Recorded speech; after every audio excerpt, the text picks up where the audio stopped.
They think you're avoiding the world, but heaven knows you're protecting your calling. From the outside, they see silence and label it antisocial, but in the courts of heaven, that same silence is recorded as sacred separation, a divine strategy to guard your destiny. Have you ever felt that unshakable pull to withdraw? Not out of sadness or fear, but because your spirit whispers, "This noise is not my home today." What if your distance isn't weakness, but heaven's way of shielding your anointing from contamination? What if your solitude isn't isolation, but preparation for a stage the world hasn't even built yet? In the next few minutes, I'm going to reveal 6 spiritual truths that will flip the script on everything you've been told about being too quiet or too withdrawn. And by the end, you'll see why your separation is not punishment, it's promotion. So before we go further, hit that like button, subscribe if you haven't, and drop 777 the comments if your spirit is already saying yes. This is me. To everyone who's been supporting me through super thanks. I see you. I appreciate you. And I thank God for you. Stay with me, because what I'm about to share might finally explain what your soul has been trying to tell you for years, and it's deeper than you think. God's chosen ones. They call you antisocial, but heaven calls you set apart.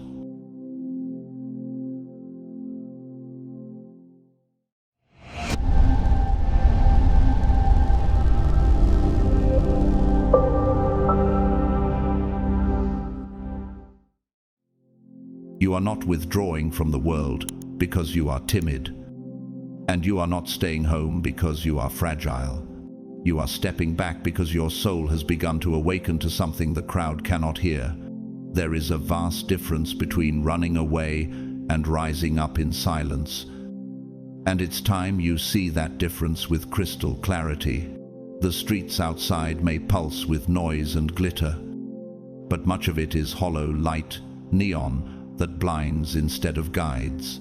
Come out from among them and be separate, says the Lord. 2 Corinthians 6:17. Could it be that your separation is not punishment, but a holy appointment? The world is addicted to speed, obsessed with chatter, and drunk on shallow connections.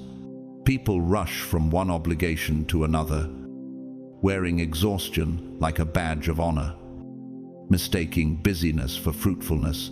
Why is it that the same hustle that excites them leaves you feeling starved of meaning? Why do rooms buzzing with conversation often leave you emptier than when you entered? Your inner spirit knows the answer. You were never built to live off crumbs when God has set a feast for you in higher places. Chosen ones move to a rhythm that others cannot hear, a spiritual frequency.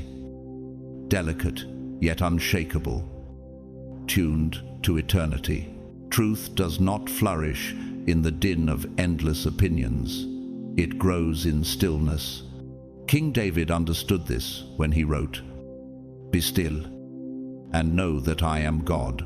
Psalm 46:10. Inside your home, the noise fades and the sacred can breathe. Your space is not just shelter, it is a sanctuary, a temple without walls, where your spirit realigns after the assault of the day. Artists have known this truth. The Spanish painter Francisco Goya, in the final years of his life, withdrew to his Quinta del Sordo, a house far from Madrid's chaos. There, in silence, he created his most haunting and truthful works, pieces that could never have been born in the court's noise. In the same way, your solitude is not an escape, it's the womb of your destiny. But the enemy of your soul despises that stillness, like the biblical Delilah who sought to strip Samson of his strength. There are forces, both human and unseen, that seek to lure you back into the crowd so your anointing will leak away. They will call you antisocial, aloof, even broken. They will try to shame you into returning to their cycles of noise. Yet remember, the Lord will fight for you. You need only to be still. Exodus 14:14. And what if this calling to stay hidden is not about comfort at all? What if your absence from the crowd is heaven's way of sharpening your vision, like an eagle that waits on the cliff edge until the wind is just right? You are being prepared to soar. Your silence is not a void, it is resonance. It's the divine echo chamber where your spirit learns the pitch of heaven's voice. Have you noticed how, after seasons of stillness, you suddenly perceive the subtle motives behind people's words? How do you sense the spiritual weather in a room before anyone speaks? History also gives us the warning of those who rejected this truth.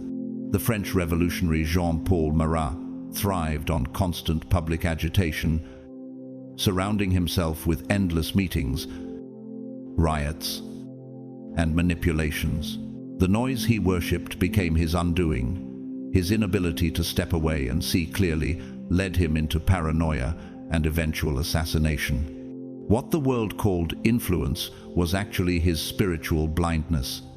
In your life, this refining solitude is heaven's gift. It is here that your dreams turn from fog into maps, that your faith grows roots deeper than any storm can pull. The prophet Isaiah declared, "In returning and resting you shall be saved. In quietness and confidence shall be your strength." Isaiah 30:15. And in that stillness, you begin to feel the undercurrents of God's timing. Like a musician sensing the hidden rhythm beneath the melody, do not let the crowd's misunderstanding shake you. Even Jesus withdrew to lonely places to pray, Luke 5:16. He knew that miracles are often conceived in private before they manifest in public. What you are living right now is not isolation, it's incubation. Your home has become heaven's workshop, and you are the masterpiece in progress. But what kind of masterpiece would you become if you rushed the hands of the artist? When the appointed time comes, you will emerge with a strength they cannot comprehend and a clarity they cannot counterfeit. And so, lift your head, chosen one. This is not your hiding season, it is your holy construction season. Let them call you antisocial if they wish. Heaven calls you set apart. Your silence will soon speak louder than the crowd ever could. Rise when he says, go. For the world has no idea what's about to step into its streets, somewhere deep in your spirit. You've already recognized a truth you can't unsee. The world outside no longer mirrors the reality within you. The more you try to step into its rhythms, the more distorted your own frequency becomes. Like a finely tuned harp placed in a room full of clanging metal, your soul has grown weary of trying to harmonize with the noise. And so, you have chosen, whether consciously or not, to remain apart, not as a prisoner in hiding, but as a guardian, protecting the sacred composition of your being. Abu Va'alels. Guard your heart, for everything you do flows from it. Proverbs 4:23. Every quiet evening becomes a silent rehearsal. Every dawn you greet in stillness is a private anointing. This is not wasted time, it is sacred calibration. You are aligning your spirit the way a lighthouse aligns its beam, so that when the storms come, your light cuts through the dark without faltering. What if these days of seclusion are not the delay you fear, but the preparation you need? What if your current isolation is the very shield heaven placed between you and the snares waiting just beyond your door? Nature itself understands this. The pearl is not born in the open sea, but inside the shell, hidden from sight. Layer upon layer forming in silence, the snow leopard prowls high in the Himalayas, unseen for months, moving only when the moment demands precision. Could it be that your own retreat is this same divine strategy, a season of camouflage before a season of conquest? The Bible shows us this pattern repeatedly. Joseph spent years in prison before his calling led him to Pharaoh's court, Genesis 41-14. Elijah withdrew to the wilderness, fed by ravens, before he confronted kings, 1 Kings 17-5-6. Could it be that, like them, you are in your wilderness, not because you are lost, but because you are being armed for what's coming, and yet the world mocks what it does not understand. They see your absence and label it weakness, but they cannot see the traps you've sidestepped, the charming smiles concealing deception. The glittering offers hiding spiritual debts. The prudent see danger and take refuge, but the simple keep going and pay the penalty. Proverbs 22-3. Have you noticed how often your spirit warns you before your mind catches up? How many times have you felt that nudge to stay home, only to later discover the chaos you avoided? Art echoes this divine wisdom. In Ingmar Bergman's 1957 masterpiece, The Seventh Seal, a knight returning from war pauses his journey to play a silent game of chess with death itself. That pause, deliberate, quiet, and seemingly unproductive, is the reason he buys enough time to save others. Sometimes, the stillness you choose is the most strategic move in the battle for your soul. Your solitude is not only preparing you, it is hiding you. Just as seeds disappear beneath the soil before bursting into fields of harvest, you have been buried in holy obscurity, so that when you emerge, no storm will uproot you. And when that day comes, the world will not see someone fragile stumbling out of isolation. They will see a warrior tempered in silence, stepping forward with a clarity and authority that shakes the atmosphere. But here lies the deeper mystery. There is still one layer beneath all this, a truth your soul has sensed, but your conscious mind has not yet fully named. It is the revelation that will explain every season of withdrawal, every door that closed, every invitation you never received. For I know the plans I have for you, declares the Lord. Plans to prosper you and not to harm you. Plans to give you hope and a future. Jeremiah 29-11. And when you see it, everything shifts. You will realize you were never missing out. You were being set apart, not for less, but for more, not for obscurity, but for impact. Stand ready. Chosen one. The curtain is about to lift. The role you've been rehearsing in secret is the one heaven wrote just for you. You are not too sensitive, and you are not overreacting. You are operating with a spiritual instrument most people don't even know exists, a soul that hears in surround sound, a heart that reads vibrations as clearly as words. The spiritual man judges all things, yet he himself is rightly judged by no one. 1 Corinthians 2:15.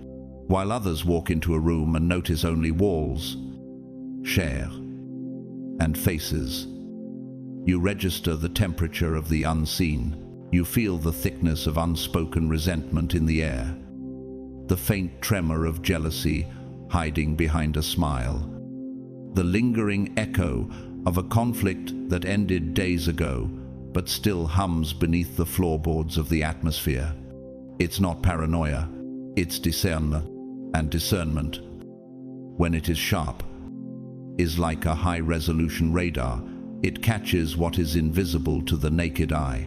In architectural terms, it's as though your soul operates like a seismic sensor embedded deep in a building's foundation. Even the slightest tremor is detected, long before the structure above feels the quake. Could this be why certain rooms exhaust you within minutes? Why does the crowd's excitement leave you feeling drained rather than alive? This ability is both a gift and a responsibility. The prophet Elisha knew what it was to see beyond the surface. He perceived the movements of enemy armies before they were in sight. 2 Kings 6:12. -17. In the same way, you detect the shift in spiritual pressure long before words confirm it. But here is what few will admit: feeling everything comes at a cost.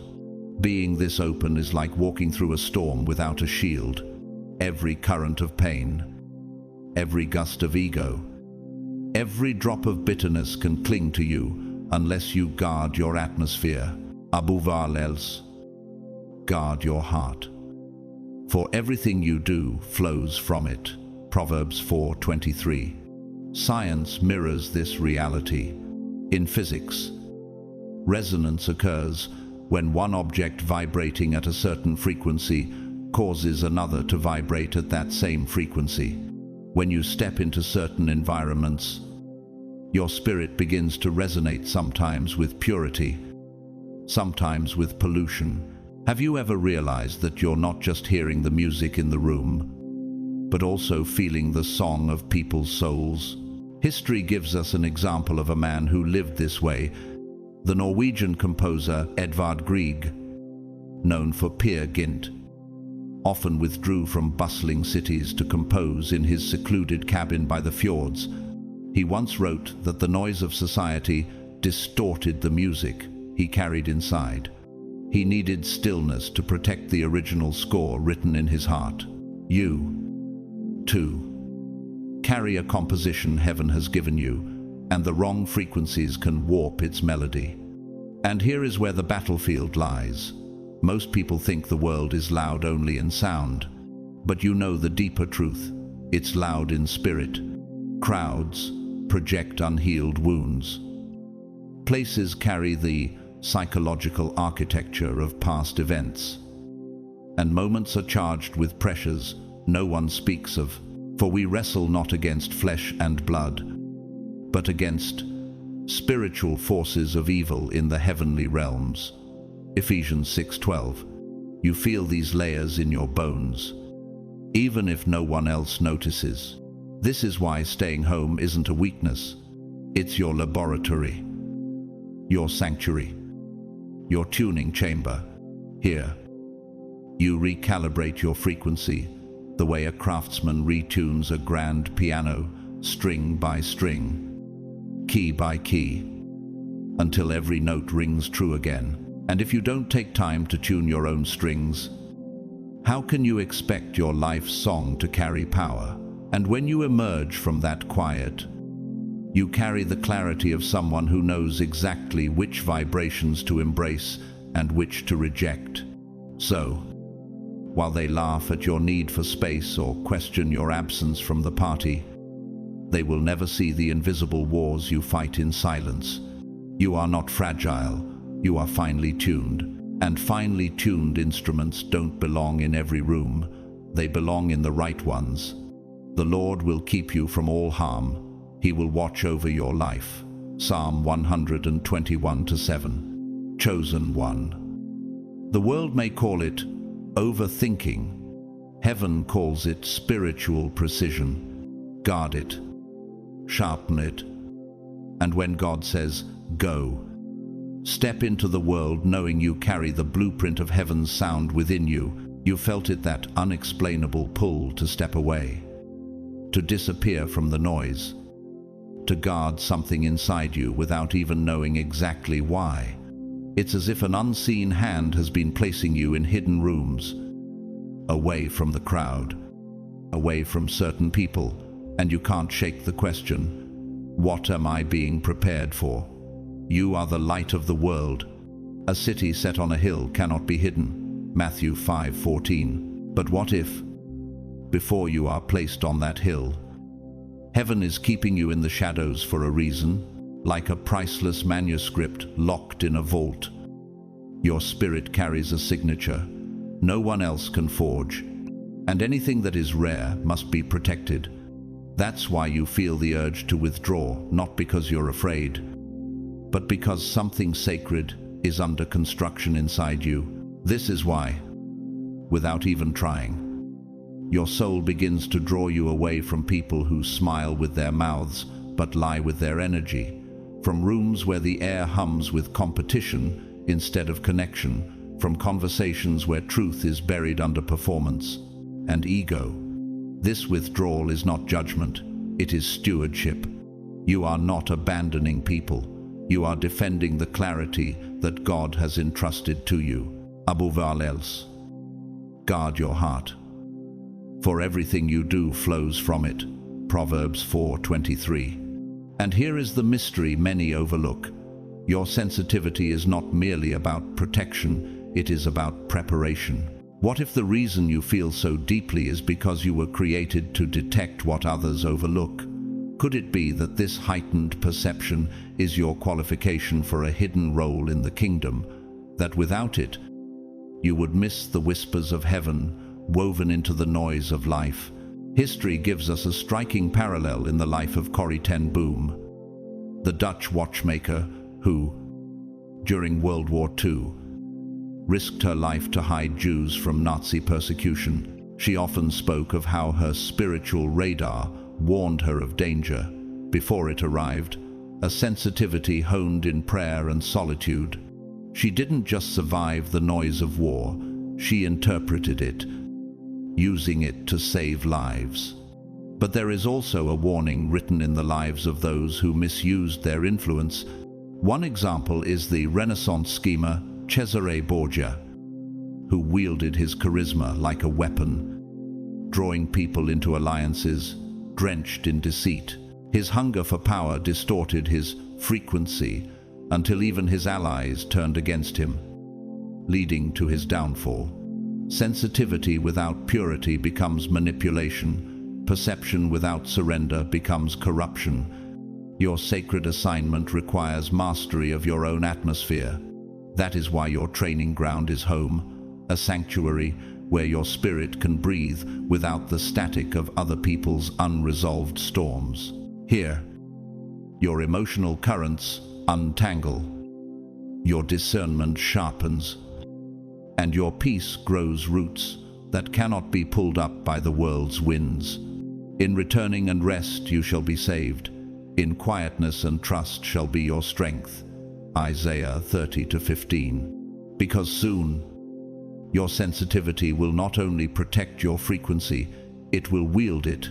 You will interpret spiritual patterns for others, translate heaven's impressions into words they can understand, and transform chaos into clarity. But what will you do in the waiting? Complain about the delay, or prepare for the wait? This power is not released without readiness. To whom much is given, much will be required. Luke 12:48. So stay close. The next truth will unveil why you were given this divine tuning in the first place, and the moment you see it, you will never again apologize for feeling everything. You will understand it was the key all along. Have you felt it, that inner resistance to the world's constant sprint? As if your heartbeat refuses to match their drum, the world treats time like a whip, snapping at you to move faster, to achieve more, to never pause. But your soul knows another law, that truth cannot be rushed and depth cannot be faked. He has made everything beautiful in its time. Ecclesiastes 3:11. The most precious things heaven gives are never delivered ahead of schedule. And here's the strange beauty: when you yield to this slower, sacred tempo, you begin to notice layers of life the hurried will never see. You start hearing the soft footsteps of God's guidance, the subtle changes in the spiritual wind. You realize that while the crowd is chasing seconds, heaven is shaping centuries through you, while others chase metrics, applause, and visibility. You wait for something more elusive, that inner green light, the sacred yes that cannot be counterfeited. To them, your stillness looks like hesitation. In reality, it's precision. Divine timing is not marked by seconds on a clock, but by the alignment of spirit and purpose. What if the pauses in your life are not delays, but the exact intervals heaven wrote into your score? And in those intervals, unseen miracles are aligning. People you haven't met yet are being prepared. Doors you haven't knocked on are being unlocked. It's the difference between forcing a bud to bloom before spring and letting the season ripen the flower in its own rhythm. Those who misunderstand you will think you're falling behind. But those who see with heaven's eyes will recognize you're right on time. When you step back from the noise, you escape the tyranny of false urgency. Home becomes the harbor where you anchor.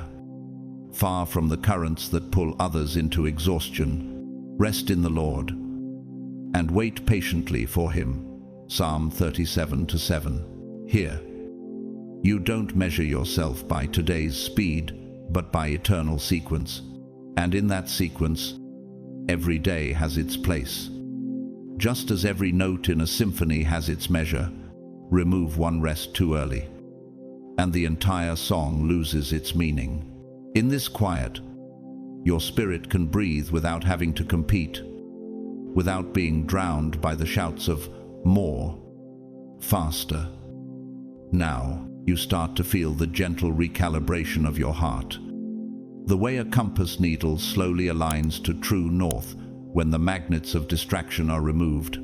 Nature itself lives by this rhythm, deep in the Arctic. The Svalbard poppy blooms only when the sun circles the horizon long enough to awaken its seed, rush it. And it dies. Wait. And it thrives in gold. In the Namib Desert, a fog beetle drinks from morning mist for years, storing strength until the rare rain falls. And in remote Indonesian reefs, the mandarin fish emerges only at dusk to dance in colors unseen by most eyes, keeping its timing secret from predators. What the impatient call inactivity is, in truth, a survival of beauty. And perhaps your own life mirrors these hidden wonders, moments where nothing seems to move on the surface.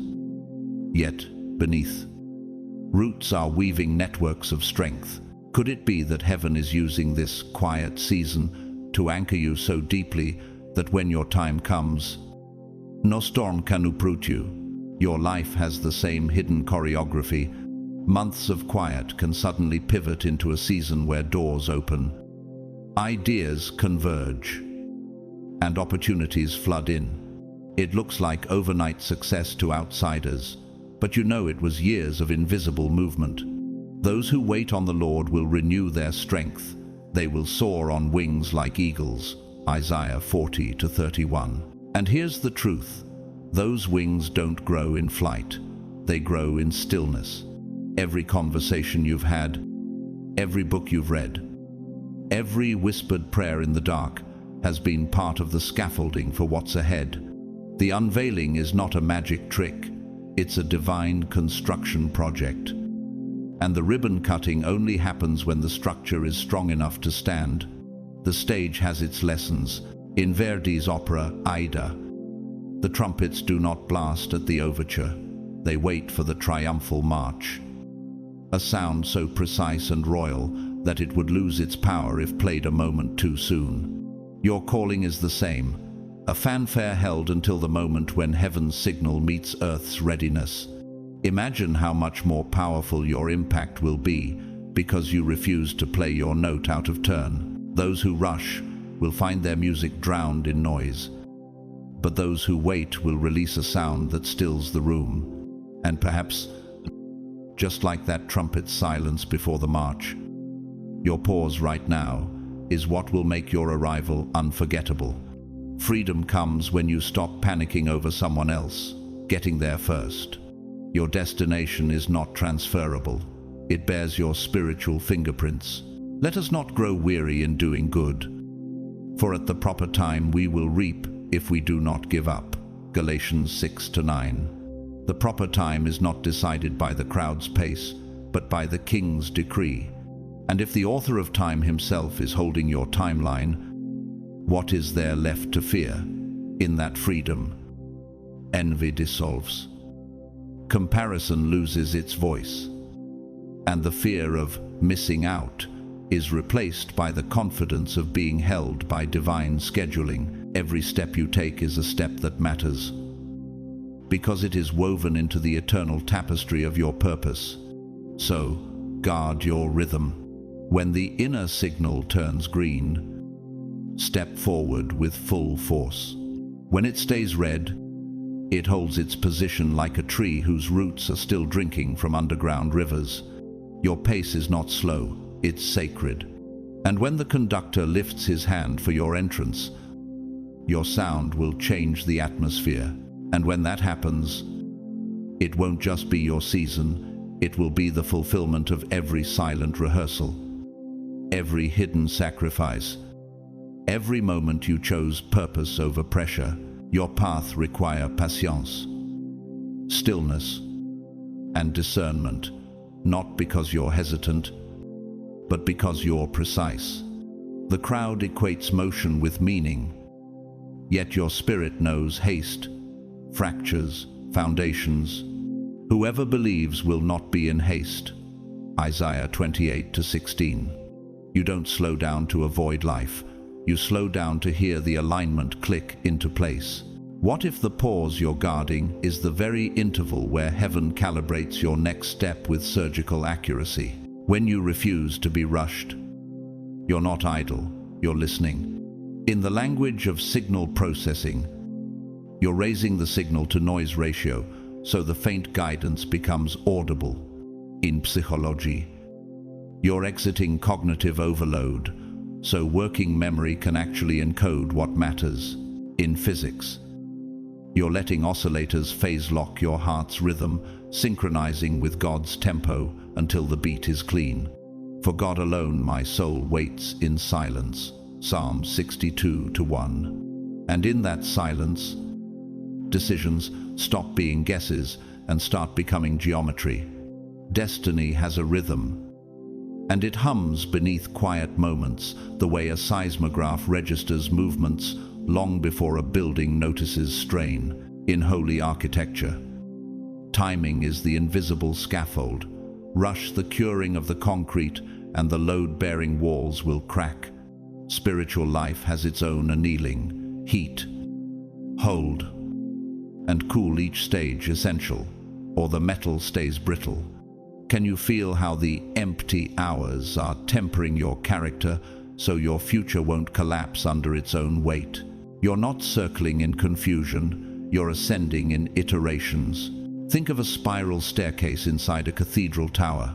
You pass the same window again, but higher, with a wider view. In mathematics, each turn increases amplitude when frequency matches the source. That's constructive resonance, not repetition. For the vision is yet for an appointed time, though it tarry. Wait for it, it will surely come. Habakkuk 2-3. What if your revisits aren't setbacks but synchronized upgrades? So, you refuse guilt for moving slower. Chronobiology would call it entrainment. Your inner clock syncing to the master clock. Step by step, breath by breath. The SA node doesn't sprint, it sets pace so the whole heart lives. Leadership works the same sequence, precedes scale. My times are in your hand.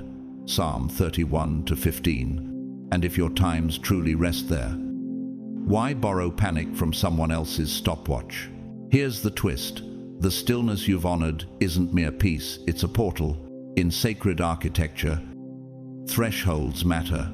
Vestibule, nave, sanctuary. Each space prepares you for the next intensity of presence. Your quiet has been a narthex between battles, a locker room hush at halftime where the winning strategy is downloaded. You can feel it pressure equalizing like an airlock before a door to a new atmosphere opens. Real lives preach this. Pope Francis, a global spiritual leader, teaches in Evangelii Gaudium that time is greater than space, meaning processes, time, outrank immediate control, space. He built reforms by pacing process over impulse, and impact followed. Makoto Fujimura, a contemporary Christian painter known for slow art, layers, mineral pigments over months. He calls patience a theology of making, where time itself becomes a collaborator with grace. Their witness echoes your assignment. Value process. Protect cadence. Honor divine sequence. It is good that one should wait quietly for the salvation of the Lord. Lamentations 3:26. Does your spirit recognize how these testimonies validate the cadence you've been carrying? Sono apologies. You were never built for the timeline that markets worship. Your delay is not decay, it's design. Your restraint is not fear, it's fidelity to the architect's blueprint. When the inner light turns green, move with integrated force mind, spirit, and assignment, phase locked as one. Until then, hold formation, guard the cadence, refuse counterfeit urgency. The next truth will hand you the hidden key that ties this rhythm to your larger mandate, and once you see it, you'll never again confuse hurry with holiness. Rise now, chosen one. Close the door to frantic timelines. Open your heart to heaven's metronome. Speak it. I refuse haste. I choose a holy sequence. I move when God says now. And when He cues you, step through the portal you've been protecting, not with noise, but with authority. They call it loneliness when they see you alone. But that word doesn't belong to what's happening inside you. The world fears quiet because when the noise dies, distraction does too. And when distraction ends, truth begins to speak. You aren't running from people, you're answering an invitation. When you pray, go into your room. Close the door and pray to your Father who is in secret. Matthew 6:6. What if the solitude you're choosing isn't isolation at all, but entry into a private chamber where heaven meets you without an audience, while calendars fill and timelines sprint? You practice a different kind of conversation, one that doesn't always use words. You welcome pre-dawn stillness. Breathe with the hush, and let soft worship play like light through an open door. Jesus moved this way. He often withdrew to lonely places and prayed. Luke 5:16. Have you noticed how your inner compass resets after an hour of real quiet in a way 10 hours of social noise never could? Under the hood, more is happening than you think. In neuroscience, the default mode network activates in reflective silence, integrating memory, meaning, and identity, the very fabric of calling. In psychology, your attachment system downshifts from hypervigilance to trust when you feel safe in stillness, which is why the ache eases once presence fills the room. In information theory, you're raising your signal-to-noise ratio, stripping interference, so guidance stands out. And spiritually, you're building a kind of Faraday cage for the soul, walls that keep out static, so the still, small voice is audible. After the fire came a gentle whisper. 1 Kings 19:12. What if the emptiness you feel at first is simply your senses retuning to a frequency you were born to hear? Yes. There are nights that feel heavier and longer than they should. Yes. Some questions sit like unopened letters on your table. But emptiness is not the same as absence. You are widening on the inside. Journals fill with raw lines you didn't know you had the courage to write. A single candle steadies the room like a metronome of peace, and then no trumpet. No fanfare, clarity arrives. Call to me, and I will answer you, and tell you great and unsearchable things you do not know. Jeremiah 33:3. Could it be that the ache itself is the stretching required to hold the answer you asked for? True connection doesn't always look like company. Sometimes it looks like a closed door, a chair by the window, A page waiting for a conversation that only God can finish. The most powerful dialogues of your life may happen without another person present, because presence himself is there. When people say, "Don't you get tired of being alone?" they reveal more about their distance from their own souls than about your condition. For them, silence threatens. For you, silence consecrates.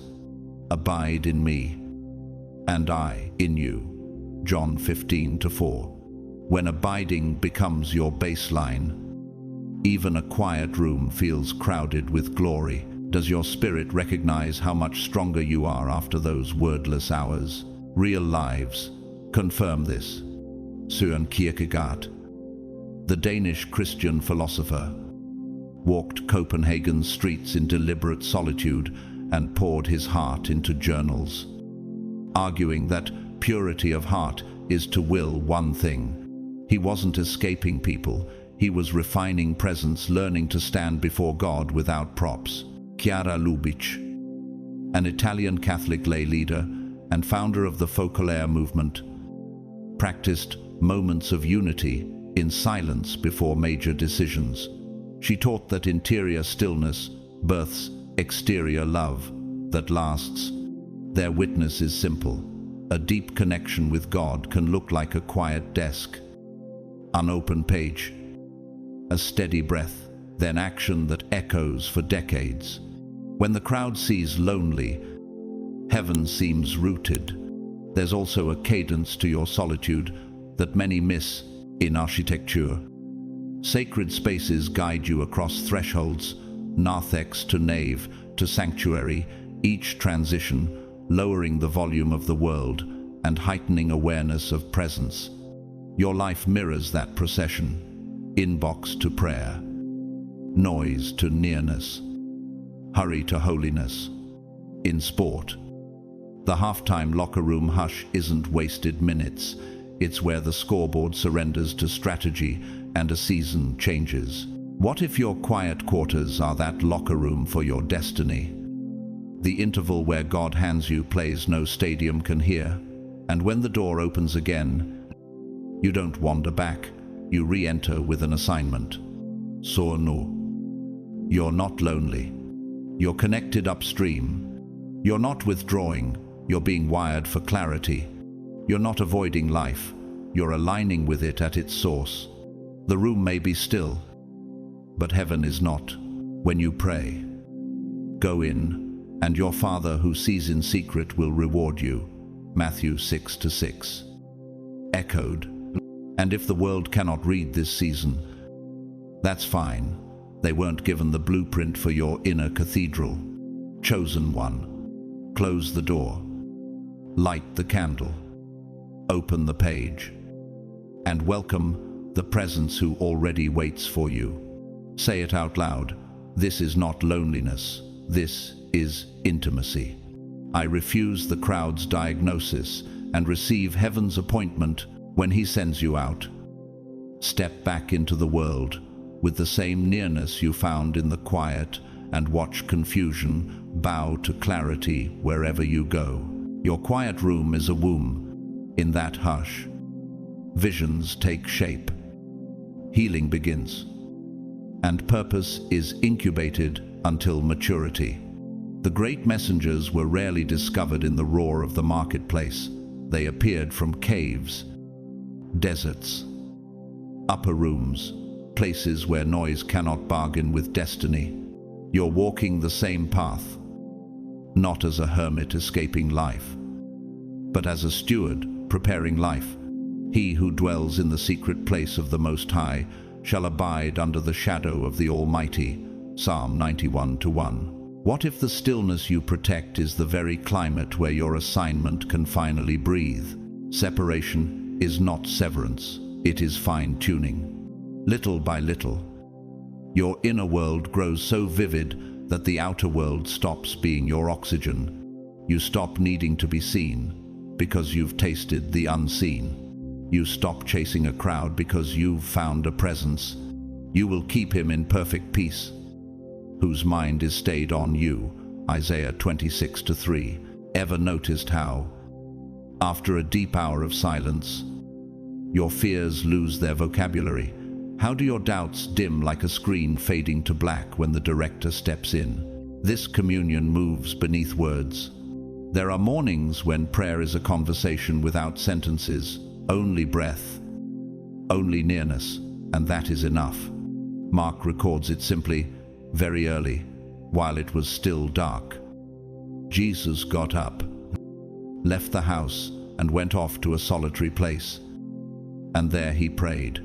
Mark 1:35.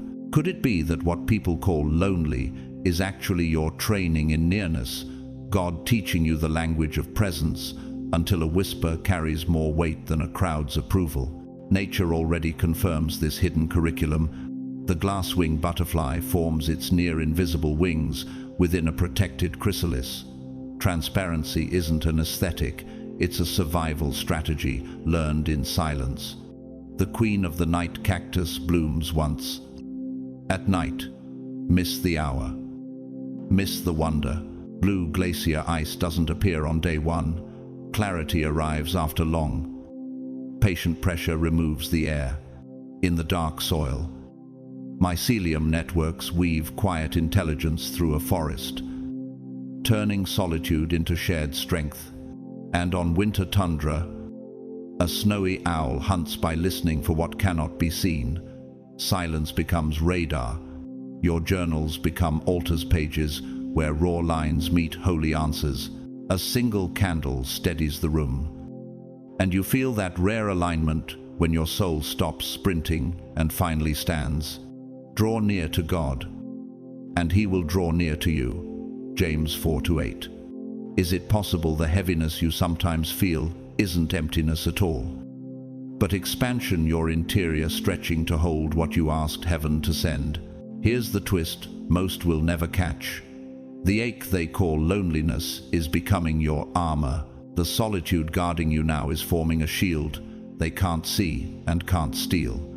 In the language of music, rests are not dead space, they are framed silence.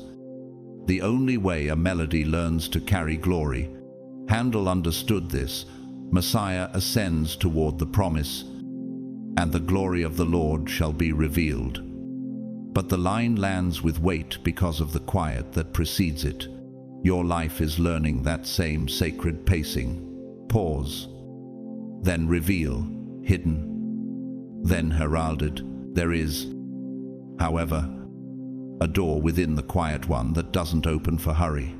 It opens after you've sat long enough for the spiritual static to clear, long enough for your heartbeat to match the presence in the room. You will seek me and find me when you search for me with all your heart. Jeremiah 29:13. What waits behind that door? Not a speech, not fireworks, a revelation, a clean knowing that you were never alone, that you were surrounded the entire time, and once it lands, home stops being just an address, it becomes holy ground. I will not leave you as orphans, I will come to you. John 14:18. Ever felt that swell like a tide rising inside your chest when you realize the one you sought was already seeking you, so the world can keep its diagnosis? You are not lonely, you are linked upstream. You are not abandoned, you are appointed. You are not hiding, you are being heightened. Soon, you won't just be protected by solitude, you'll carry its authority into rooms that forget what peace feels like. And when the time comes to open that door and step out, you won't emerge hungry for validation, you'll walk out with presence.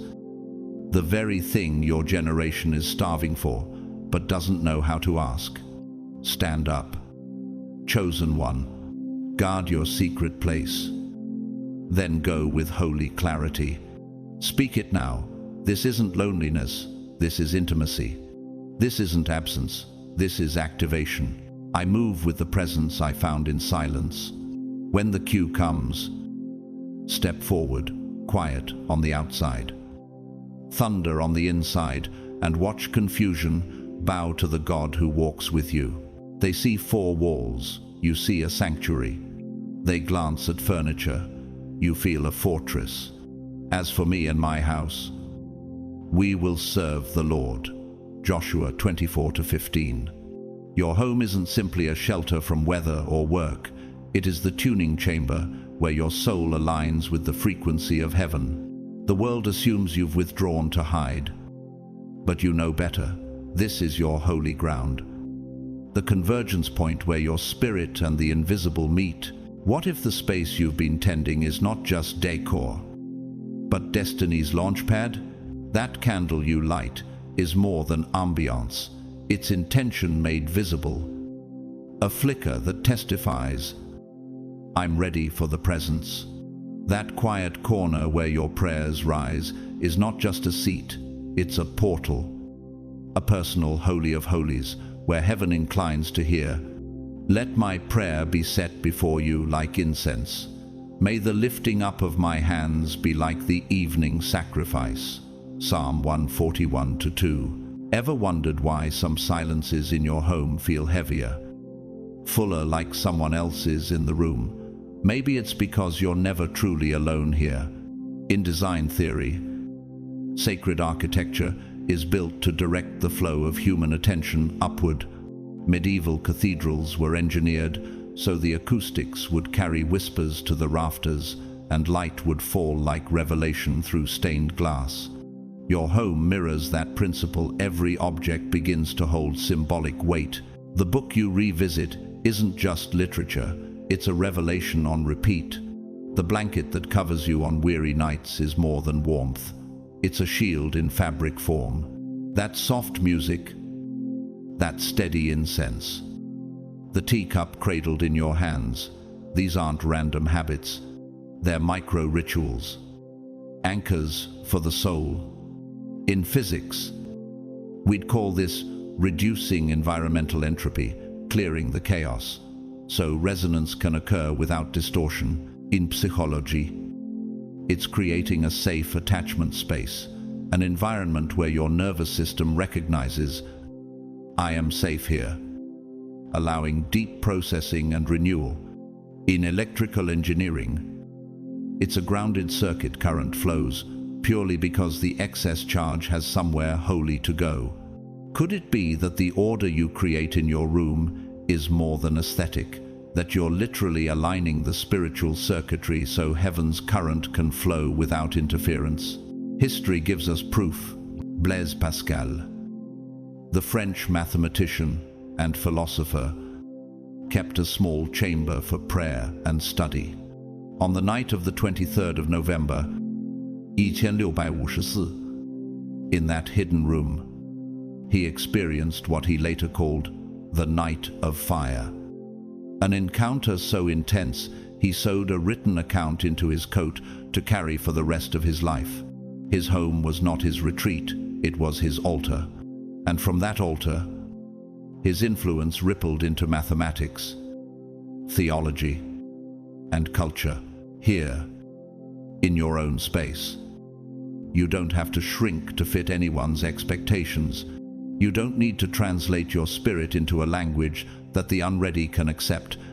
Here, you can cry without explanation, laugh without restraint, pray without proof, and feel without fear. In peace I will both lie down and sleep, for you alone. Lord, make me dwell in safety.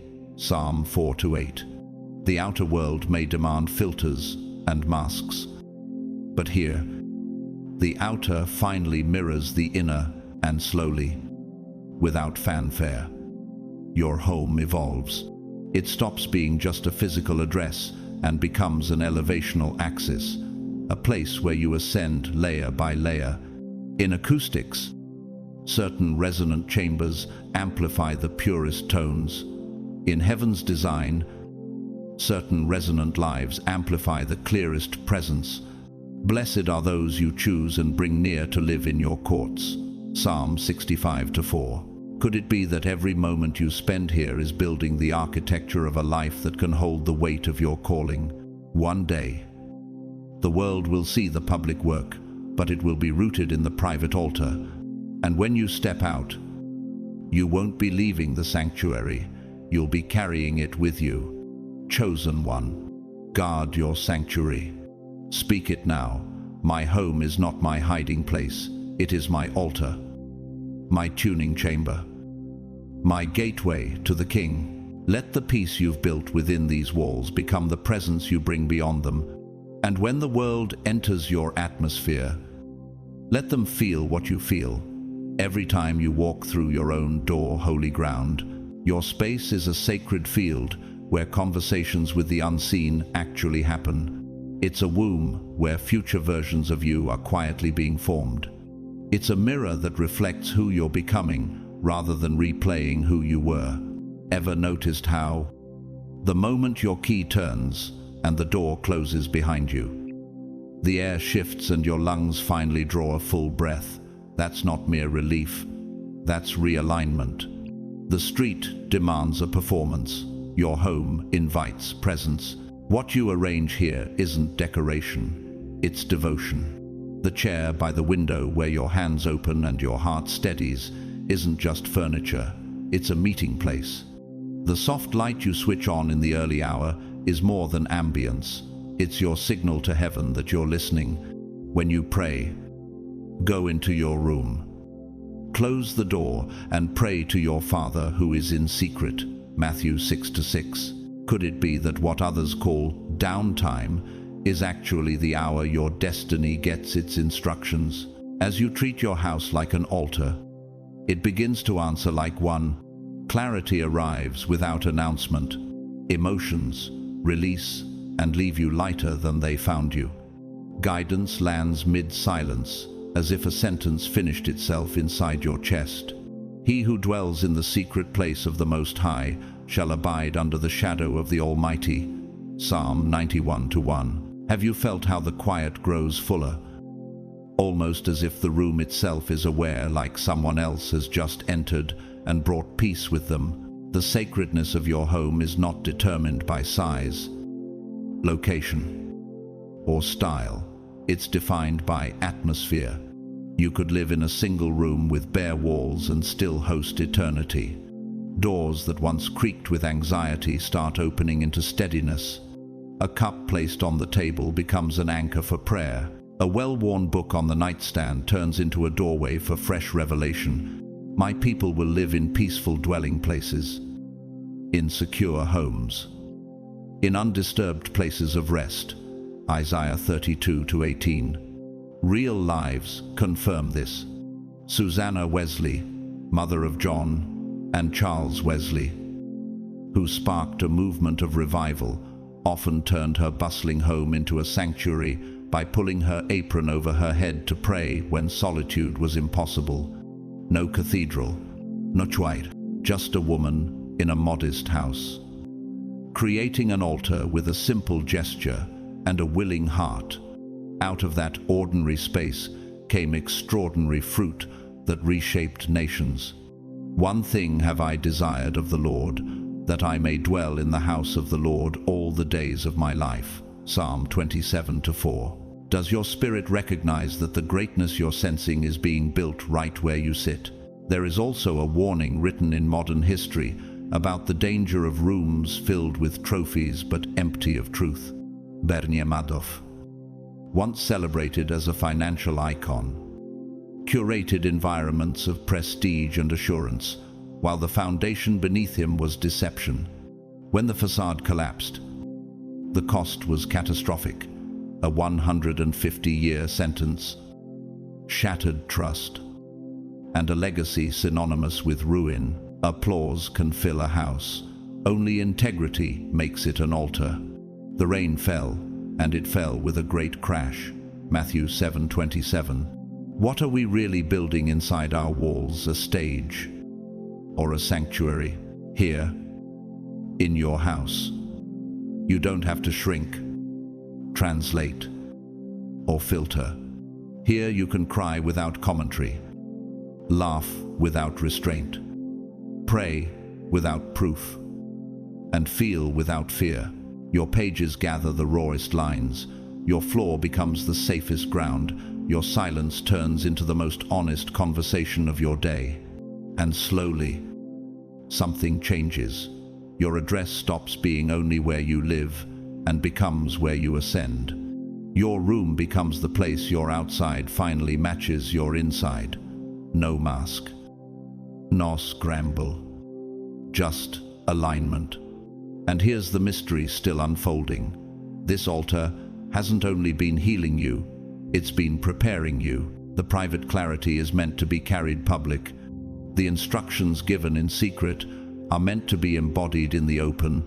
The peace you've learned within these walls is meant to travel with you into chaotic rooms and calm them. You are God's temple, and God's Spirit dwells in you. 1 Corinthians 3:16. What if the reason your home feels like holy ground is because heaven intends for you to become a walking sanctuary beyond your door? So yes, this is a shield, a source, a sanctuary, but it's also a launchpad. You haven't been hiding, you've been handed something. And in the next truth, you'll see why your private altar is the staging ground for your public assignment. Why the voice that met you here is about to meet others through you. Stand up, chosen one. Guard your house. Then go with it in your spirit. Say it now. My house is my altar. My life is the sanctuary I carry. Step across your threshold like a priest, with a blessing calm in your chest, clarity in your eyes, and the presence you found in secret resting on everything you touch. They'll look at you with puzzled eyes and toss out lines like, "You should get out more," or "You're missing the best years." But you can feel it. They're speaking from a neighborhood you no longer live in. Your silence isn't emptiness. It's engagement with a higher conversation. Ever felt the room grow quieter inside you, even while the world tries to turn you up? That inner hush is not withdrawal, it's alignment. Do not be conformed to this world, but be transformed by the renewing of your mind. Romans 12:2. Their misunderstanding is not your assignment to fix. They don't understand your solitude because they've never sat in theirs. They don't understand your stillness because, for too long, noise has worn a disguise called meaning. What if their discomfort with your quiet is simply a mirror of the chaos they haven't faced? You are choosing the narrow way on purpose. The gate is narrow, and the way is hard that leads to life. And those who find it are few. Matthew 7:14. Your path was never designed for the masses. It was designed for a single, steady soul, obeying a single, steady voice. You're not here to synchronize with the crowd's rhythm. You're here to move by a divine cadence. Sometimes that cadence leads you away from parties and surface talk and straight into nights of reflection, tears that cleanse, and moments with God that rearrange everything. For God alone my soul waits in silence. From Him comes my salvation. Psalm 62:5. Could it be that the path that looks deserted is simply reserved, kept clear so you won't miss what's meant for you? Creation quietly confirms this logic. Edelweiss blooms where the air thins and the crowds can't climb. Beauty often keeps altitude. The monarch completes a migration across generations. Guided by an inward compass no billboard can replace. Direction outlives speed. Sequoia cones wait for fire to open. What scorches the surface can release the seed. Pressure can be midwife to purpose. And wisteria spends years winding in silence before a single cascade of blossom stops a street. Timing makes wonder visible. When people say you're too distant, remember, some wonders are only possible because they refuse the easy path. Yes, they'll label you too quiet, too intense, too deep. But what they call too much is often just more awake. You have learned the difference between being liked and being led. Am I now seeking the approval of man or of God? If I was still trying to please man, I would not be a servant of Christ. Galatians 1:10. And when the ache comes, and sometimes it will hear the promise in the same breath, In this world, you will have trouble. But take heart, I have overcome the world. John 16:33. Are you willing to be unseen a little longer so heaven can make you unshakable? The stage has a word for this. In the British film, A Man for All Seasons, and as Saint Thomas More stands before power and says, I am the king's good servant, but God's first. That line is the anthem of the set apart. You're not rude, you're rooted. You're not aloof, you're aligned. You're not hard to read, you're hard to move from where God has placed you. And if that confuses the crowd, let it. What matters is that your eyes stay clean and your soul stays whole, so their confusion can remain in their classroom. Your life doesn't need to explain itself to be true. You are learning the art of stepping back without disappearing, of speaking less while saying more, of being present without performing. Be still before the Lord and wait patiently for Him. Psalm 37:7. When your moment comes, you will not scramble for words. The words will arrive already formed, because they were forged in silence. And here's the quiet victory.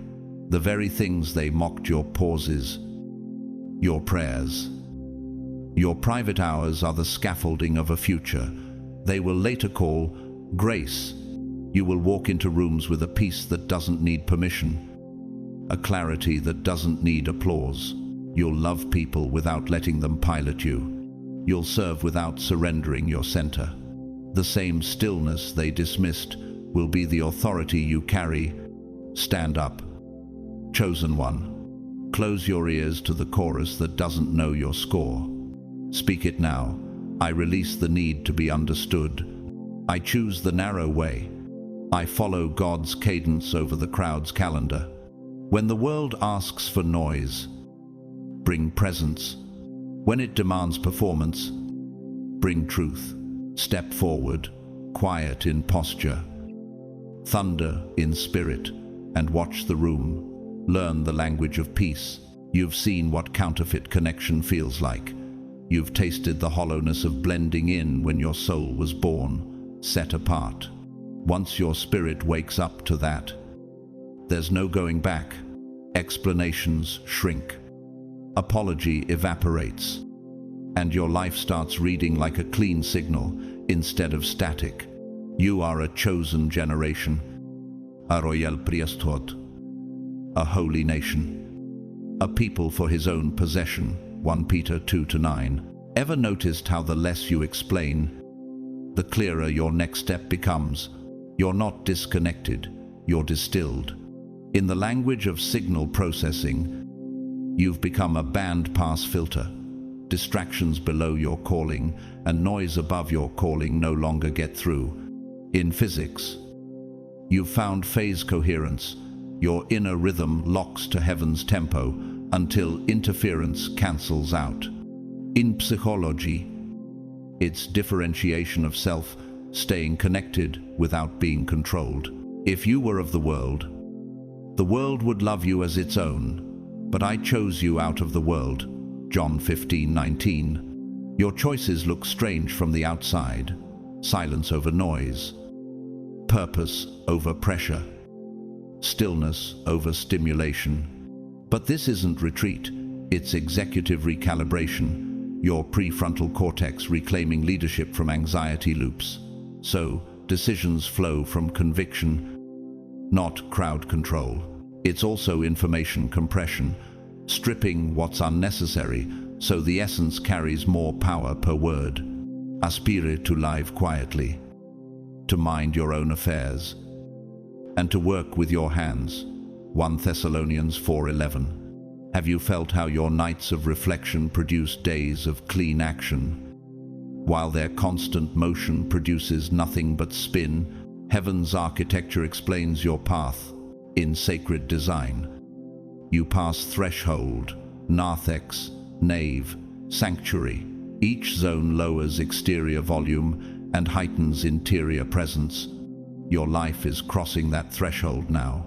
And there is a halftime hush to it, the locker room quiet between halves, where the scoreboard stops, shouting, and the coach hands you the next play. No flashing lights, just instructions that fit your spirit like a key sliding into its lock. Your ears shall hear a word behind you, saying, "This is the way, walk in it." Isaiah 30-21.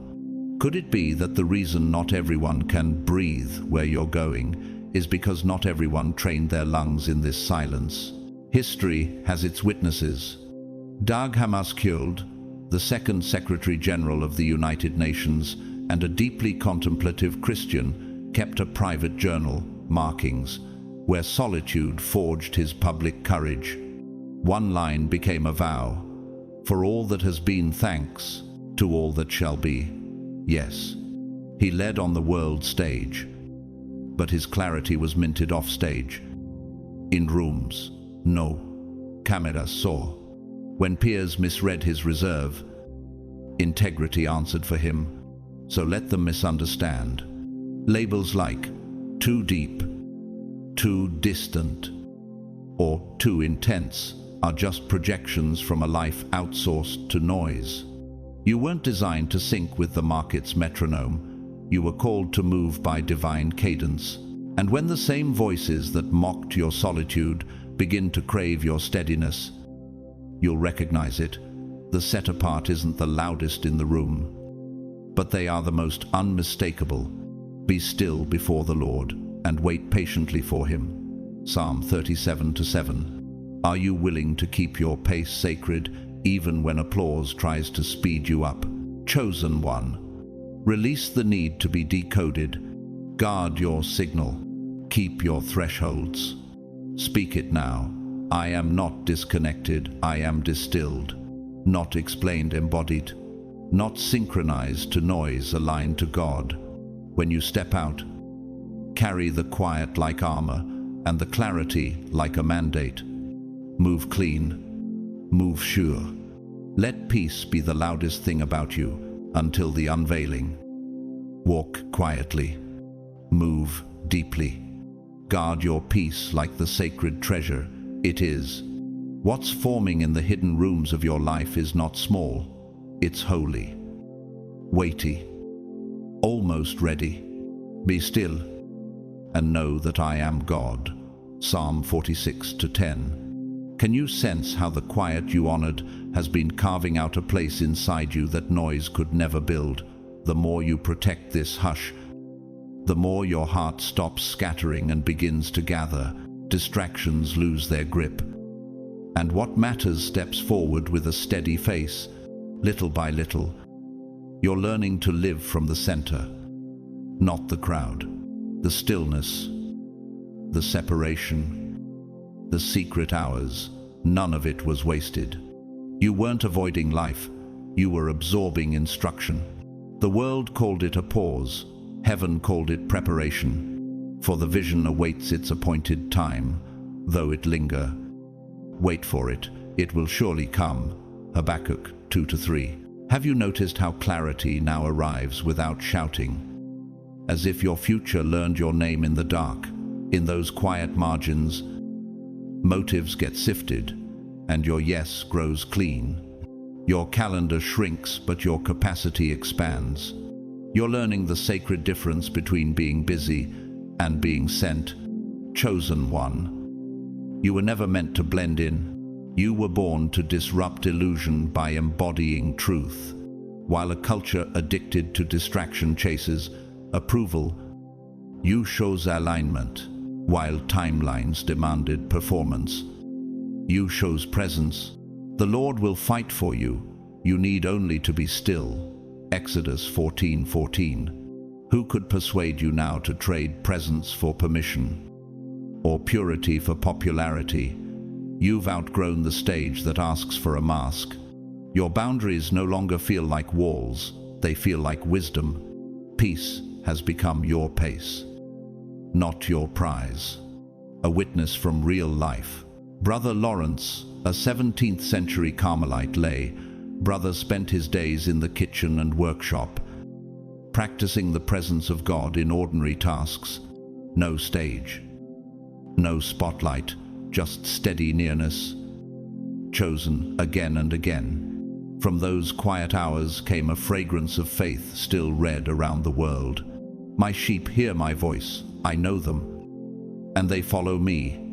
John 10:27. Pots, pans, and simple chores turned into a living prayer. Obscurity became the birthplace of influence. His life says what your spirit knows. Intimacy outlasts publicity. Your everyday room can host eternity when your heart stays near.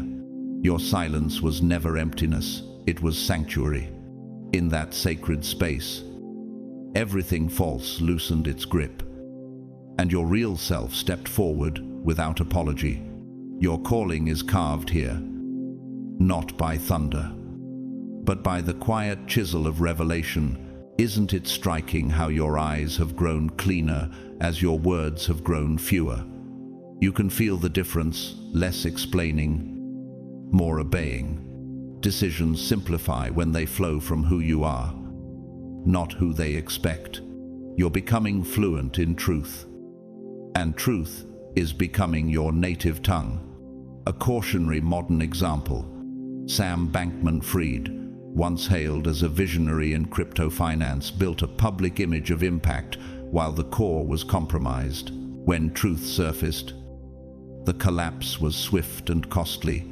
Criminal conviction, a lengthy prison sentence, and a legacy marred by broken trust. That's the house on sand. The rain fell, and it fell with a great crash. Matthew 7:27. Hype can rent attention, only integrity can hold it. When substance is missing, the spotlight accelerates the fall.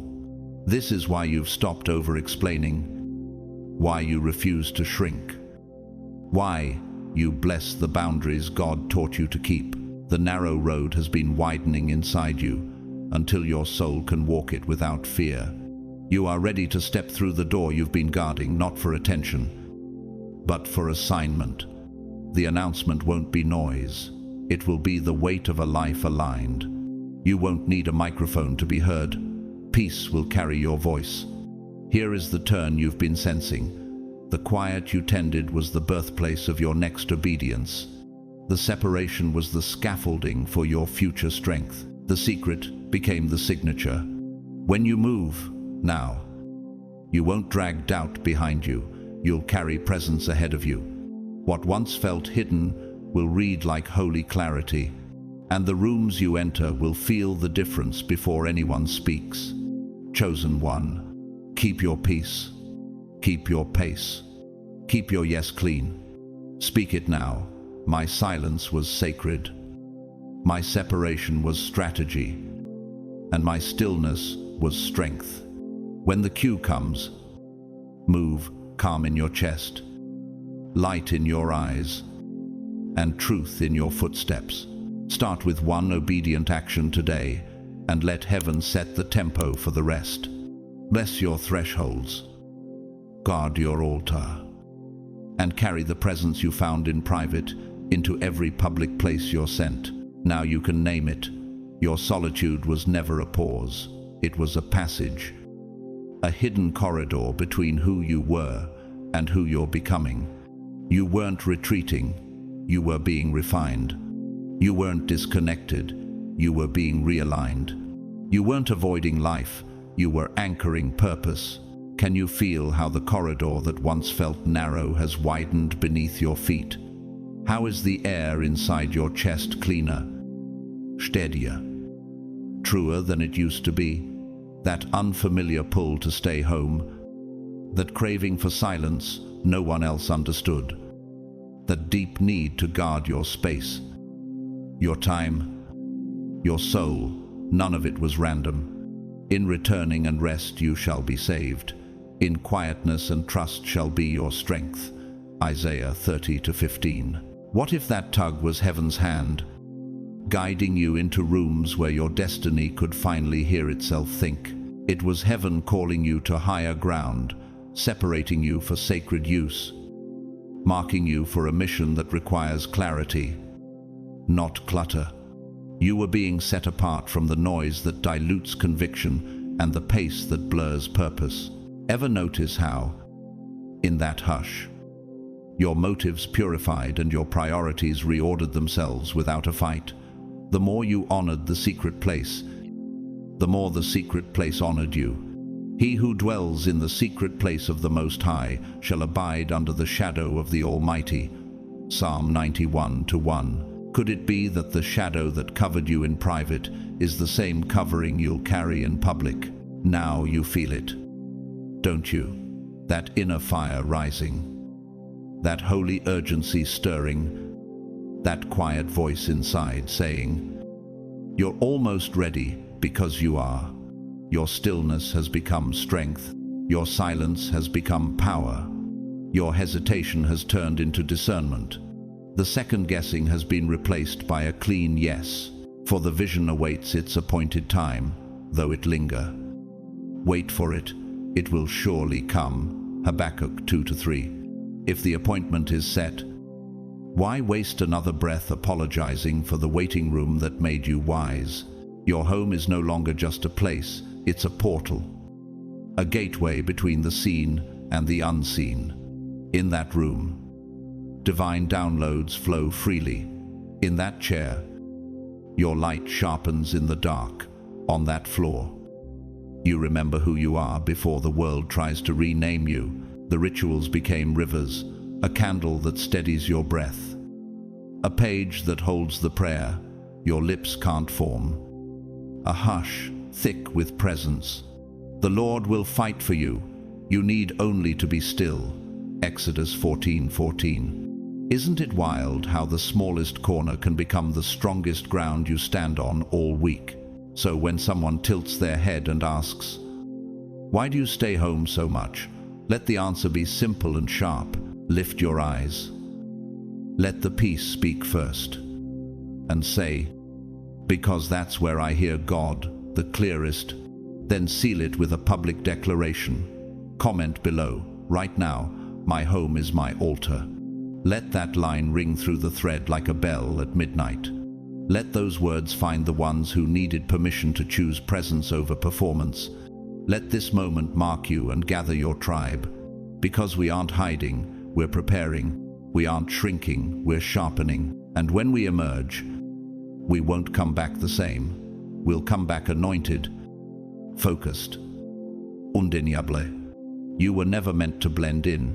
You were born to cut through illusion by embodying truth.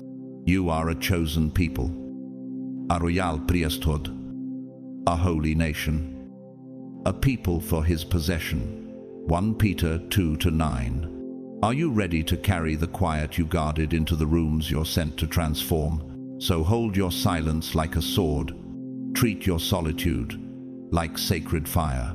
Protect your peace like your life depends on it, because spiritually, it does. Tighten your yes. Bless your boundaries. And keep your altar lit. You are chosen. You are sealed. You are rising. And soon the world will feel the weight of a life aligned. Stand up. Chosen one. Speak it out. My silence was sacred. My separation was a strategy. My stillness was strength. My home is my altar. When the cue comes, move with peace in your chest, light in your eyes, and truth in your footsteps. What you met in private will walk with you in public. Start now. Now the picture is clear. You are not antisocial. You are set apart by God. The stillness you protect is not an empty gap, but a holy corridor, where your old self closes and your heavenly identity opens. Your home is not just an address, it is an altar. Your silence is not just a habit, it is strength. When the world demands performance, you choose presence. When the crowd demands trends, you choose divine alignment. From this moment forward, carry that altar into the streets. Walk by the clock of heaven, not the rushed calendar of the crowd. Guard your peace like armor. Keep your yes pure, and let presence go before popularity. You don't need noise to make an impact. You need the sharpness of truth to shift the atmosphere of every room you step into. If this word resonated with you, fuel the mission. Like this video.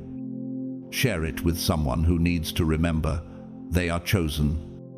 Comment right now your declaration, "My home is my altar." And subscribe. Plus, turn on the notification bell so you don't miss what's coming next. Every interaction you make helps send this word to souls who are searching for their way home. From my heart, thank you for staying until the very end. Thank you to those who have supported through super thanks, and deep gratitude as well to those who have supported with a view, a comment, or even a silent prayer. All of it matters, and all of it helps build this work. May the peace of Christ cover your home. May light and wisdom guide you in every decision. May the hand of God guard you from all confusion and strengthen you to move at the right time. May your home become holy ground, where prayers are answered, good doors open, and every weapon formed against you fails. In the name of the Lord. Amen.